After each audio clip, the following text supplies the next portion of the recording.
be here with you guys today. Caitlin Clark and Sophie Cunningham. The question we have this morning, did these two ladies go wrong? Imagine the most intense atmosphere you can picture in a packed arena where every single person is holding their breath because the air is thick with a tension that's about to snap. Everyone knew that when Caitlin Clark and Sophie Cunningham stepped onto the same court, things weren't going to be civil, but nobody expected the final play to turn into a complete breakdown of professional basketball. As we know it, the hype surrounding the Indiana Fever's new era under Stephanie White has been nothing short of a fever dream, yet the reality on the hardwood is often much more brutal than the highlights suggest. When the clock started winding down and the play call went out the window, a rogue sequence unfolded that left fans stunned, and the coaching staff scrambling to maintain control of a situation that was rapidly spiraling into a full-blown controversy. It wasn't just about a win or a loss anymore. It was about pride, physical dominance, and a young superstar proving she wouldn't be bullied out of her own gym. The league has seen its fair share of rivalries, but this specific moment felt different, almost like a changing of the guard where the old school grit of Cunningham met the new school precision of Clark in a head-on collision that no one was prepared for. But to understand why this final play was so earth-shattering, you have to look at the powder keg that had been building since the very first whistle blew.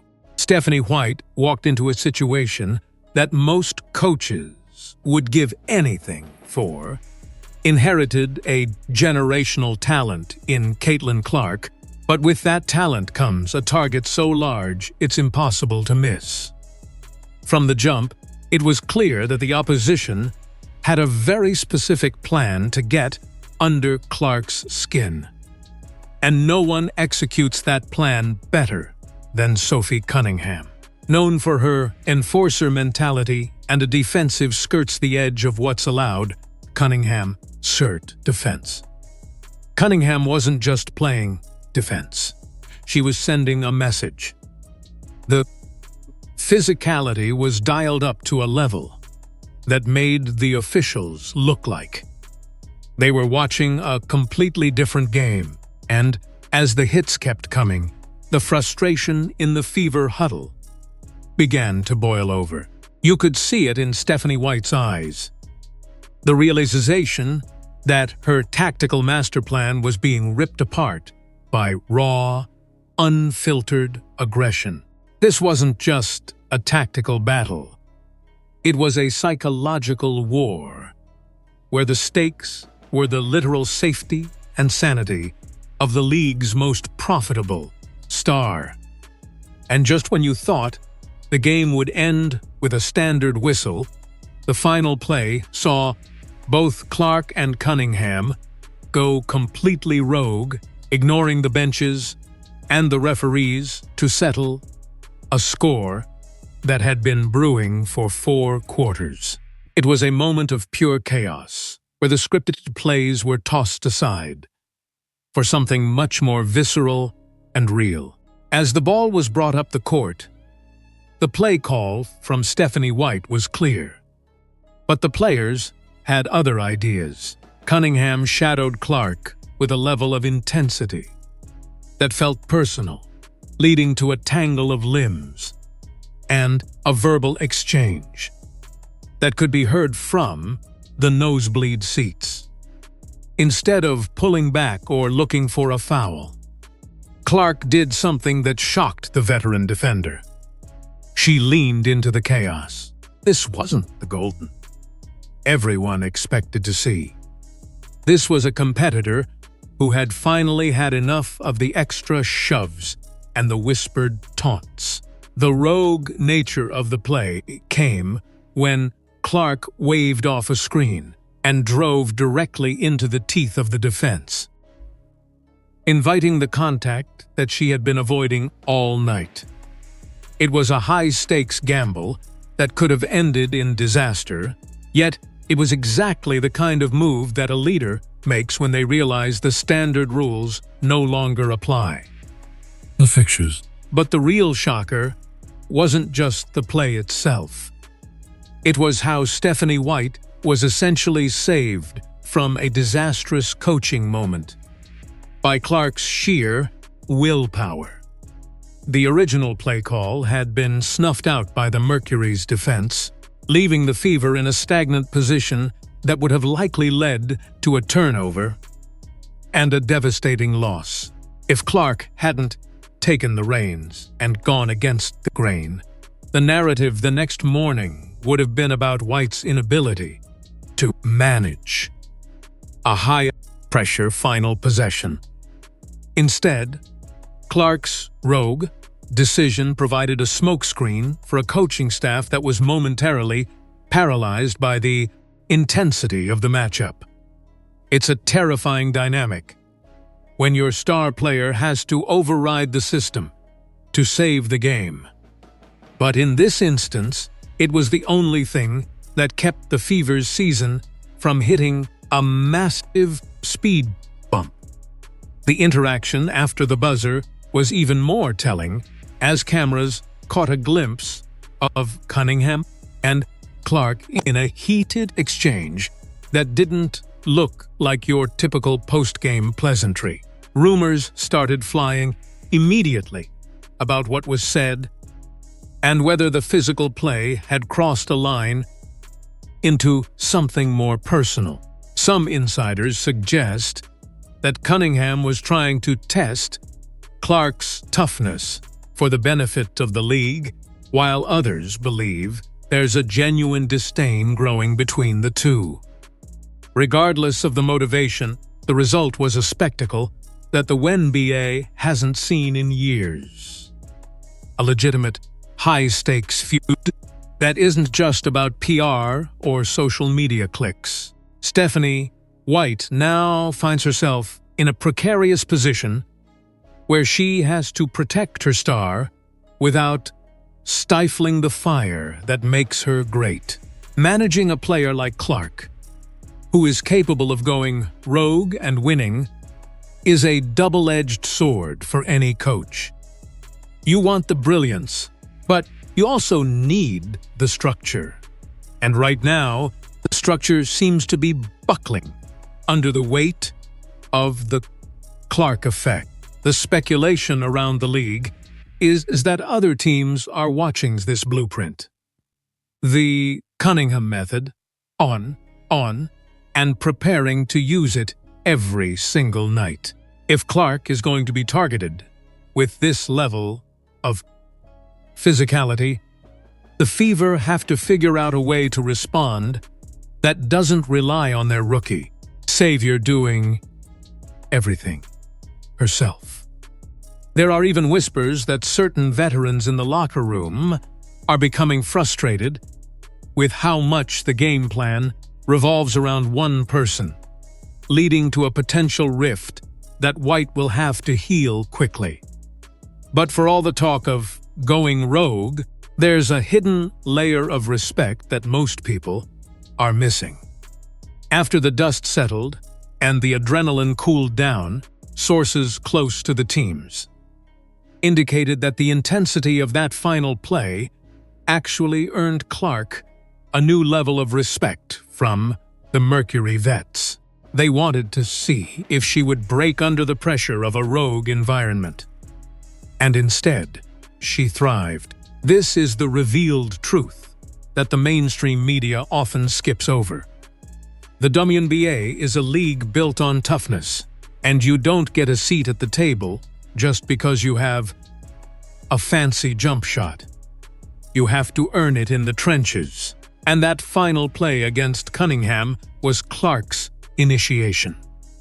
The shocking part for many fans was seeing their favorite star get her hands dirty. and engage in the shot talking that defines high-level sports. It wasn't pretty, and it certainly wasn't what the league's marketing department would want to put on a poster. But it was authentic. Mad. Dan Ritter, as we look forward to the next matchup. The question isn't just about who will win, but how Stephanie White will adapt her coaching style to match the rogue energy of her players. Will she try to reel them in and return to a more disciplined system, or will she embrace the chaos and let Clark lead the charge? The stakes couldn't be higher, as every move is being dissected by millions of fans and critics alike. One thing is certain: the days of Clark being a quiet rookie are over.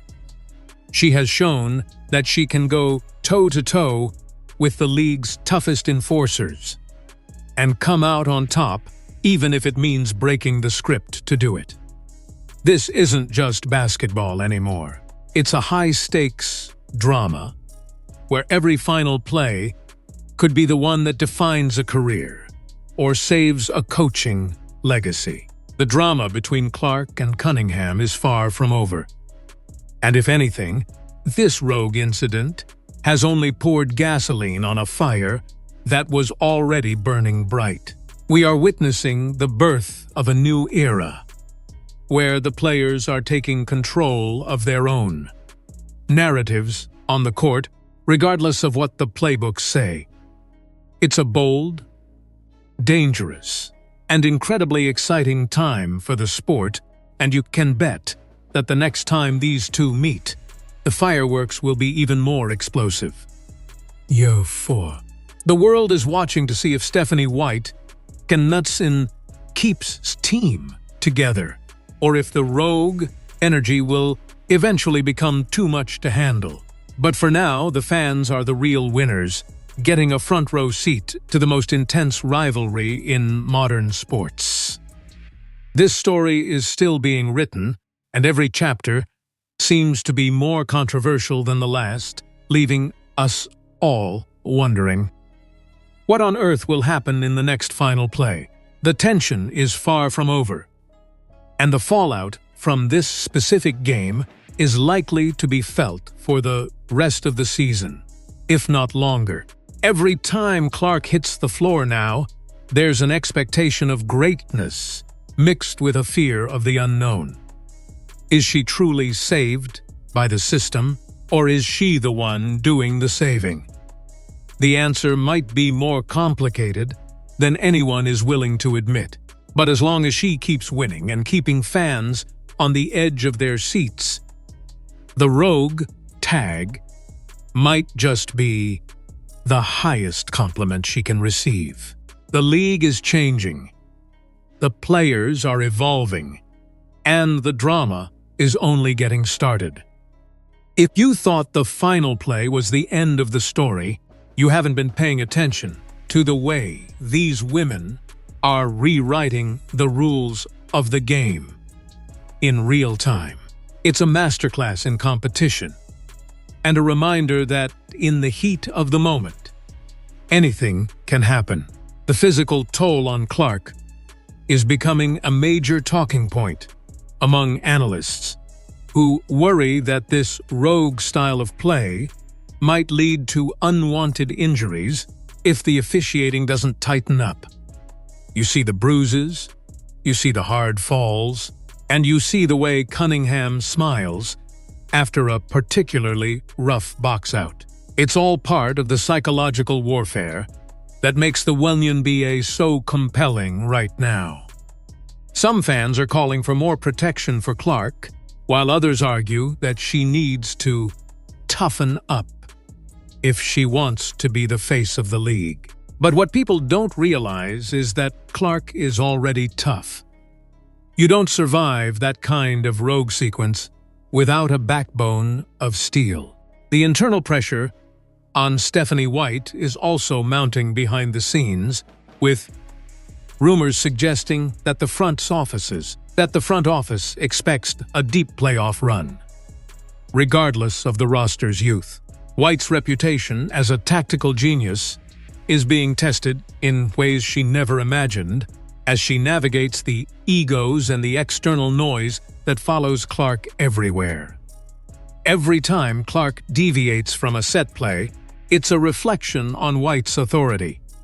Yet, when those deviations result in a win, it's White who reaps the benefits of a saved reputation. It's a delicate dance between coach and player that could define the Fever's success for years to come. Meanwhile, Cunningham is leaning into her role as the villain, relishing the boos from the Indiana crowd and using them as fuel for her relentless defensive pressure. She's become the perfect foil for Clark's rise to stardom, a reminder that the path to the top is paved with obstacles and DMN hard work. The revealed footage of their mid-court trash talk shows a level of intensity that rivals some of the greatest NBA feuds of the 90s. This isn't just about a game in the middle of the season. It's about establishing who owns the court. As the rogue play becomes a staple of their interactions, the league is forced to reconcile with its own growth and the new brand of physicality that comes with high stakes. Attention. Some are worried that the accused excessive force by Cunningham will set a bad example, but others see it as a return to the roots of the game, where nothing was given and everything was earned. The controversy surrounding that final play has opened up a massive debate about the future of officiating and how superstar whistles should or shouldn't be handled. Clark isn't looking for a handout, though. She's looking for respect, and she's proving she can take it by force if necessary. The dynamic between these three women, Clark, Cunningham, and White, is the most fascinating storyline in sports right now because it's so unpredictable. You never know when the next rogue moment will happen, or who will be the one to save the day when the chips are down. The energy in the Fever locker room after that game was described as electric but cautious, as they realize they are now in the crosshairs of every team in the league. There's no more flying under the radar. They are the main event, and every mistake will be amplified by the shocking glare of the spotlight. If White can harness this rogue energy and turn it into a consistent winning formula, the Fever could be unstoppable. But if the friction between the coaching staff's vision and the players' instincts continues to grate, we could see a meltdown of epic proportions. The stakes are simply too high for anything in between. Every possession matters. Every word said in the media matters. And every time Clark and Cunningham lock eyes, the world stops to watch. This is the exposed truth of the modern 1BA. It's no longer just a league. It's a spectacle of raw emotion and unscripted drama. The fans are hungry for more, and the players seem more than willing to provide it, even if it means going rogue on the final play and leaving the coaching staff in the dust. As we move closer to the postseason, the intensity is only going to ramp up, and the rogue incidents will likely become even more frequent and more controversial. Is the league ready for this level of fire? Are the coaches prepared